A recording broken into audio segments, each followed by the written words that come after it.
이 에베소서는 사도 바울이 기독교 신앙의 아주 중요한 이해를 우리에게 소개하고 있습니다.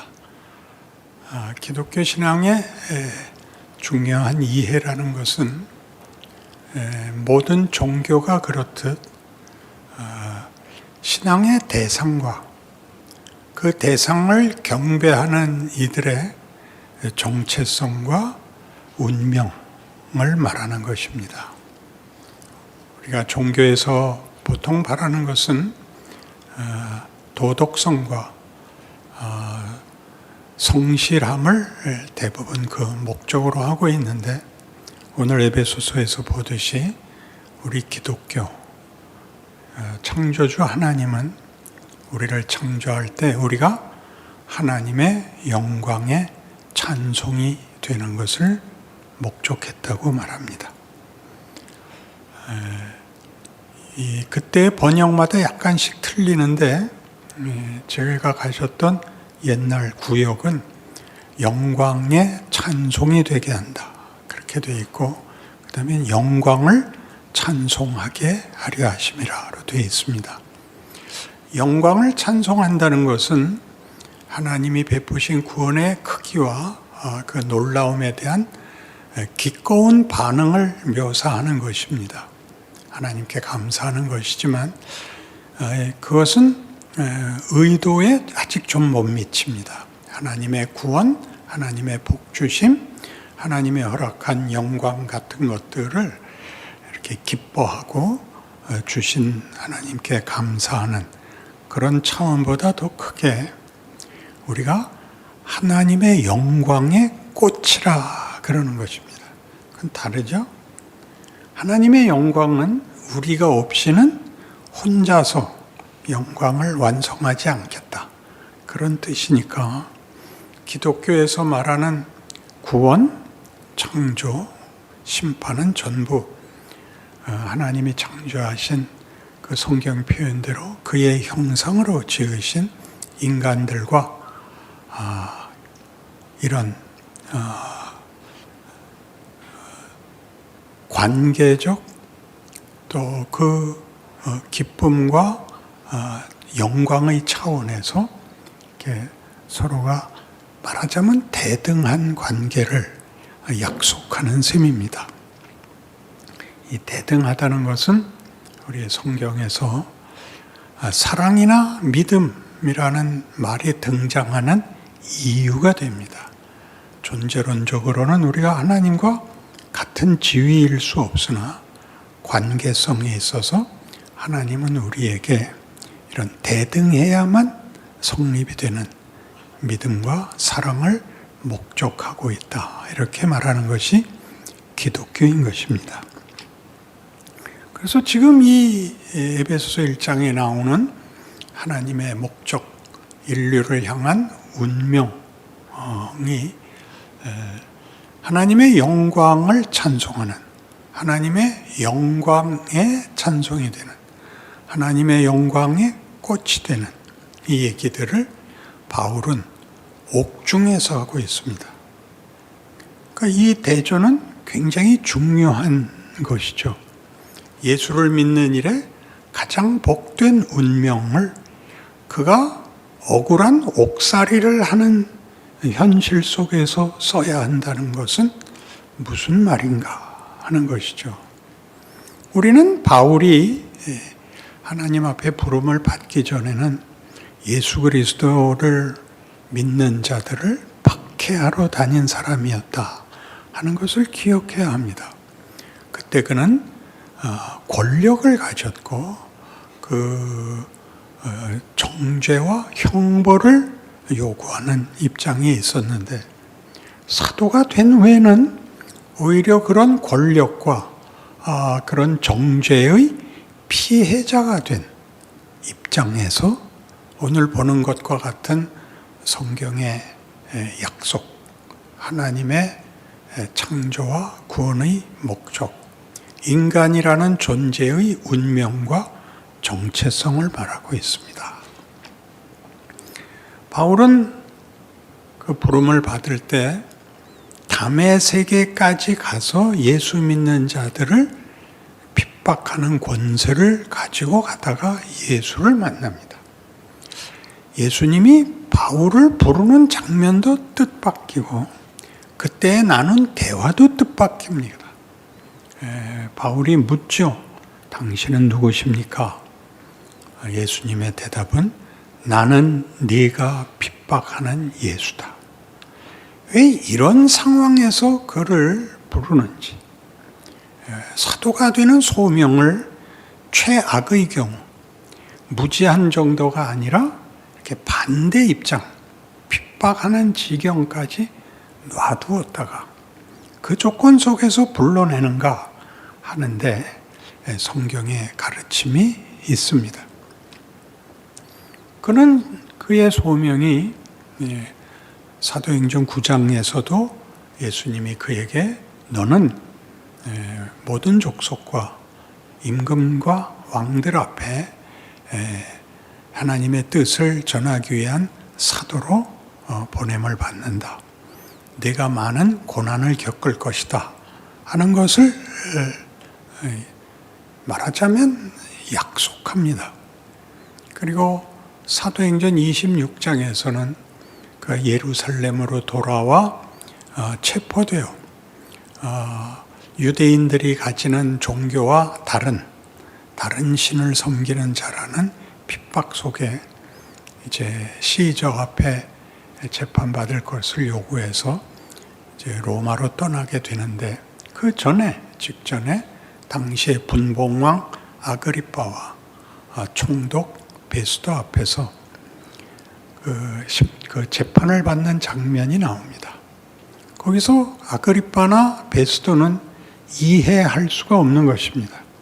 이렇게 멀쩡한 사람이 십자가에 죽었다는 것은 로마 세계에서 로마 시민권자들에게는 절대 행하지 않는 열등한 민족에게만 그리고 최악의 경우에만 주어지던 형벌을 받은 일을 증언하고 다닌다는 사실에 대하여 너 미친 것 아니냐라는 말도 듣게 되고 마지막으로 도대체 네가 하고자 하는 말이 뭐냐?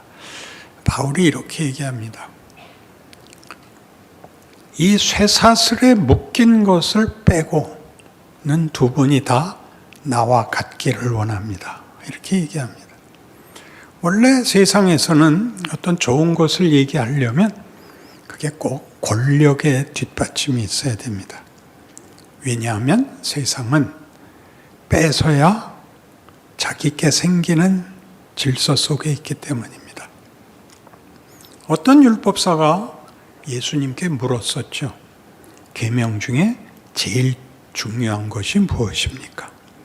그러자 예수님께서 10계명을 2개로 이렇게 나누어서 그 모든 율법의 최고의 요약, 핵심을 이렇게 말씀하셨습니다. 네 마음과 뜻과 정성을 다하여 주 너의 하나님을 사랑하라. 둘째는 네 이웃을 내 몸과 같이 사랑하라. 이렇게 가르쳤습니다. 굉장한 가르침인 것이 이 둘을 우린 할 수가 없습니다. 우리의 신은 사랑의 대상이 아니고 또 그 보상이 사랑 정도가 아니고 힘이어야 되는 세상을 살고 있습니다. 우리는 경쟁 사회에서 이겨야 됩니다. 그리고 더 해야 됩니다. 내 필요를 채우려면 이웃의 것을 뺏어야 됩니다. 세상에서는 자유경쟁이라고 표현하지만 말하자면 우리는 스스로 우리의 필요를 채울 수 없습니다. 이런 세상에 예수님이 오셔서 우리를 영광으로 불렀다고 얘기를 합니다. 우리의 영광은 싸워서 이기는 영광인데 승리와 경쟁에서의 승자의 몫인데 예수는 죽음으로 영광을 우리에게 증언하고 있습니다. 여기가 바로 우리 모두가 신앙생활을 하면서도 우리의 믿음이 권력이 되기를 바라는, 끝까지 떨쳐버리지 못하는 대목일 것입니다. 사랑이 뭐길래 이런 모든 것, 힘과 경쟁에서의 승리를 제외하고 사랑을 제시할 수 있는가 하는 것이 우리의 가장 중요한 질문이어야 됩니다. 보통은 이 질문을 안 하고 그런 것들도 다 승자의 윤리가 되기를 바랍니다. 넉넉해서 사랑하는 것으로, 넉넉해서 봉사하는 것으로, 그렇게 기독교를 스스로 꿰어 맞추고 있습니다. 그래서 어려운 삶을 살지만 내가 신앙이 부족해서 이러는 거야. 내가 좀 더 진정한 신앙의 경지에 올라가면 하나님이 나에게 보상해 줄 거야. 이런 생각들을 우리는 떨쳐버리지 못하고 있습니다. 그런데 성경이 얘기하는 사랑은 말하자면 이런 식으로 요한일서 4장 18절 같이 사랑 안에 두려움이 없고 온전한 사랑이 두려움을 내어쫓나니 두려워하는 자는 아직 사랑 안에서 온전하지 못한 것이니라 라고 얘기합니다. 두려움이 왜 사랑을 설명하는 데 있을까요? 우리는 조금 전에 본 바와 같이 인간은 하나님을 외면하고 떠난 순간부터 경쟁 질서밖에 남은 게 없습니다. 그러나 하나님이 하려고 했던 건 뭐냐 하면 이 사랑의 교제입니다. 거기엔 뭐가 특별하게 대조가 되느냐? 거기엔 폭력이 없다 이겁니다. 폭력이 없다는 것은 관계를 맺고 존재하는 문제에 사랑이란 이 공포, 이 경쟁, 이 싸움이 없는 관계를 말합니다. 그러니까 우리의 신앙마저도 그것이 윤리가 되고 그것이 명분이 될 때 대부분 기독교적 핵심되는 이해를 놓치는 게 뭐냐 하면 분명히 성경이 말하는 명분을 제시하는데 거기 아직도 공포가, 폭력이 있다는 거죠. 여러분들도 많이 들었고 써먹었던 말 중에 교회에서 제일 많이 쓰는 우리의 용어인데 내용이 우리 것이 아닌 것이 있습니다. 우리 교회는 사랑이 없어. 이런 말을 무심코 합니다. 이게 무슨 뜻일까요? 당신은 왜 기도 생활을 하지 않아? 이런 말을 무슨 권리로 하나요? 이런 것들을 우리는 제 질문이 오히려 더 당황스럽죠. 예수를 믿는 것이 권력이 되고 명분이 되어 내가 누구에게 뭐라고 할 수 있다고 생각을 하죠. 누구에게 뭐라고 하는 것이 기독교 신앙의 본체가 아니라 기독교 신앙은 내가 나가 되는 것입니다. 내가 나가 된다는 것은 하나님이 우리를 하나님의 상대역으로 만들었다는 걸 아는 것입니다. 하나님은 다윗이 열심내서 한 헌신, 기도에, 소원에 이렇게 답변하시죠. 나는 궁궐에서 사는데 저 법궤는 천막 속에 있습니다. 내가 하나님을 위해서 성전을 짓겠습니다. 그러자 하나님이 나타나셔서 뭐라고 꾸짖으시냐 하면 야, 어떻게 내 필요를 네가 채우냐. 내가 하나님인데 나한테 모자라는 게 있고 핍절한 게 있고 그걸 네가 때운다고? 넌 네가 짓거린 소리가 얼마나 말이 안 되는 소리인지 몰라? 이렇게 얘기하십니다. 알아들으시면 윙크를 한번 하시고 우린 도대체 하나님께 내가 뭘 해드릴 테니까 나에게 무엇을 주십시오라는 상거래를 하고 있느냐 하는 것입니다. 하나님은 우리를 하나님의 기쁨으로 삼으며 그 기쁨이 이렇게 둘 간에 일어나는 관계성, 우리 음악을 늘 내가 인용하는데 혼자 아무리 노래를 잘 불러도 혼자는 화음이 생기지 않는다. 그건 상대가 있어야 된다. 하나님은 우리와 이런 관계, 이런 화음, 이런 예술, 성경이 얘기하는 영광으로 우리를 부르고 있습니다. 그 성경은 계속 사랑을 얘기할 때마다 그게 어떻게 공포와 다른지, 어떻게 폭력이 될 수 없는지를 너무나 신약 성경에서 많이 언급합니다. 우리 갈라디아서 5장 22절 이하에 있는 성령의 열매를 보십시오. 성령의 열매는 사랑과 희락과 화평과 오래 참음과 자비와 양선과 충성과 온유와 절제. 여긴 어느 단어에도 폭력이 없습니다. 그렇죠? 폭력이 없다는 것은 내가 나 자신이 되는 문제를 어디서 약탈해 와서 채워야 될 필요를 느끼지 않는다는 겁니다. 그러니까 하나님이 우리를 예수 안에서 불렀다고 얘기할 때, 더 계속 우리가 나갈 것이지만 에베소 1장 3절에서 6절에 있는 내용은 영광의 찬송으로, 영광의 꽃으로 부르는 것은 예수 안에서라고. 매 절마다 그리스도 안에서, 그리고 사랑 안에서입니다. 예수 안에서라는 것은 우리가 알고 있듯이 신이 우리를 붙들기 위하여 우리의 자리까지 내려온 것이고 죽음마저도 동참하신 사건입니다. 하나님은 우리라는 존재를, 우리라는 정체성을, 인간의 운명을 이렇게 하나님이 함께 하겠다고 역사에 개입하시고 증언하신 것이 기독교입니다. 우리는 끝없이 우리의 인생 속에 등장하는 여러 시험 속에서 허우적거립니다.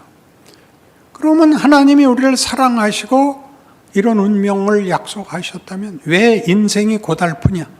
이 답도 성경에서 찾아야죠. 왜 고달프냐? 우리는 생존 경쟁이라는 세상 질서 속에서 큽니다.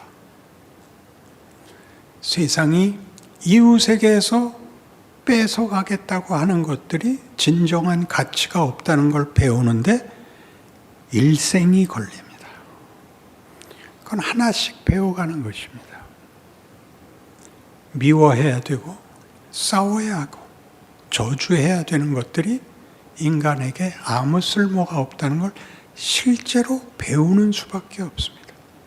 하나님이 오래 참으셔서 우리를 만드십니다. 우리를 편안한 기쁨의 순진한 대상으로 요구하는 것이 아니라 주고받는 대상으로 요구하기 때문입니다. 여러분들 그 손자, 손녀를 낳아보시면 애들이 안 크기를 바랍니다. 이제 크면 말 안 듣거든요. 그러니까 이쁜 게 오래 가기를 바라는데 애가 안 크면 여러분 최고의 걱정을 해야 되죠. 어떤 병에 걸린 것도 다 괜찮은데 안 크는 건 큰일입니다. 여러분의 자식이나 손주가 거짓말을 안 하면 병원에 가야 됩니다. 거짓말이란 다만 나쁜 것에 불과한 것이 아니라 크면 산다는 것을 정직한 것으로 다 표현할 수 없다. 정직한 것으로 다 극복할 수가 없다는 걸 아는 것입니다. 우린 거짓말을 하고 거짓말을 해서 넘어간 일들이 우리에게 독이 된다. 우리를 불명예스럽게 만든다는 것들을 배웁니다. 후회도 하고 수치를 배워야죠. 명예를 깨우쳐야 합니다. 그래서 이런 갈라디아서 5장 같이 고린도전서 13장에서도 사랑은 어떻게 등장하냐 하면 그것은 환상이 아니다. 그것은 능력도 아니다. 그리고 그건 열정도 아니다. 뭐냐? 오래 참는 거다. 왜 그러죠? 사랑이 왜 오래 참아야 되죠? 사랑은 혼자 하는 것이 아닙니다. 혼자 독점하는 것이 아니며 조작하는 것이 아닙니다. 상대가 사랑의 대상이 되는 지위에 올라와야 되기 때문에 기다려줘야 됩니다.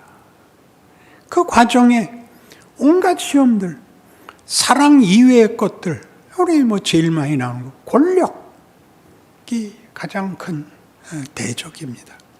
힘만 있으면 사랑도 할 수 있고 헌신도 할 수 있고 도와줄 수 있다고 생각하는데, 하나님은 우리 보고 어떤 능력을 펼치라는 걸 목적으로 삼지 않고 정체성을, 존재를, 지위를 요구하고 있습니다. 얼마나 놀라운 초대입니까? 무례히 행치 않고 성내지 않고 자기의 유익을 구하지 않으며 모든 것을 참고 견디고 바라고 믿습니다. 의지가 들어가 있죠. 사랑에는 의지가 들어가죠. 왜 우리한테 어려운 일이 생기느냐? 하나님을 믿고 따르겠다 그러는데도 왜 어려운 위협이 늘 있느냐? 사랑은 방치할 수 없기 때문입니다. 아무 일도 없게 만드는 것이 사랑 아닙니다. 모든 장애를 어려움을 해결해주고 제거해주는 것을 사랑이라 그러지 않습니다. 우리는 상대가 커야 된다는 걸 압니다. 완성을 하기 위해서 여러 번 실패해야 된다는 걸 압니다. 그걸 견디게 해주죠. 편히 되어주죠. 완성될 때까지 꾸중도 해야죠. 붙잡아 와야죠. 그런 것들이 성경이 말하는 하나님 되심입니다. 기독교의 신앙의 대상은 이 하나님입니다. 천지를 지으셨고 인간을 자기 형상대로 지어서 자기와 사랑과 믿음의 관계의 대상이 되어달라고 요구합니다. 거긴 뭐가 필요했냐 하면, 여러분은 아담이 범죄한 데 대해서 늘 불평이죠. 선악과는 왜 만드셨나? 왜 먹는 걸 안 막으셨나? 그러니까 우리는 인간을 왜 완제품을 안 만들었느냐? 시키는 대로 하는 자를 왜 안 만들어서 우리로 선택해서 이 고생을 하게 하느냐? 그 답이 노아입니다.